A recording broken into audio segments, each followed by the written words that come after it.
Good morning. The Senate Committee on Commerce, Science, and Transportation will come to order.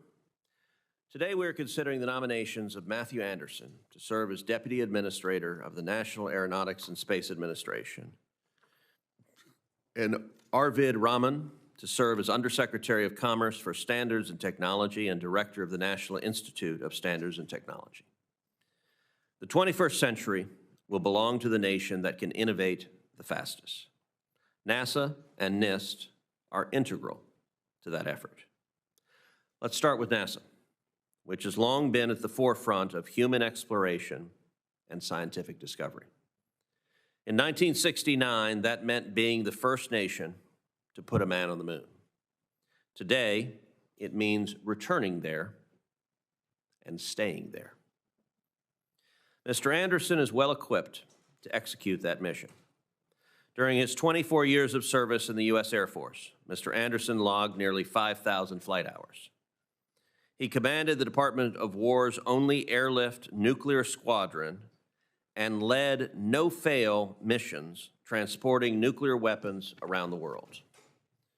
Since retiring from the Air Force in 2021, Mr. Anderson has served as Vice President at CACI International, overseeing the company's Space Force and Air Force portfolio. Mr. Anderson joins NASA at a crucial moment. Artemis II is set to launch this spring. It will bring American astronauts closer to the moon than at any point in the last 50 years. Our nominee will work with Administrator Isaacman to ensure a safe and successful launch for Artemis II. But his work will not end there. Congress has provided a clear vision and significant funding for NASA. The Working Families Tax Cut Act committed nearly $10 billion.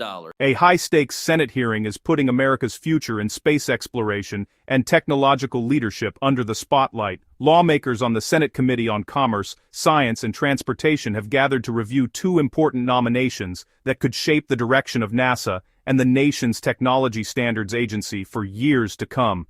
At the center of the hearing are two nominees: Matthew Anderson, selected to serve as Deputy Administrator of NASA, and Arvind Raman, nominated to lead the National Institute of Standards and Technology. Both roles carry enormous responsibility, from returning astronauts to the moon to setting the technical standards that drive American innovation. These agencies sit at the core of the country's scientific leadership, and today, senators are making it clear, whoever takes these positions will face enormous expectations. Let's break down the key moments from the hearing. $1 billion to specific components of the space program, giving NASA the resources it needs to lead in low Earth orbit and to explore deep space. The NASA Authorization Act, which we passed out of committee yesterday unanimously, outlines a strategic direction for the agency. I am confident that, should it become law, Mr. Anderson will implement the law faithfully.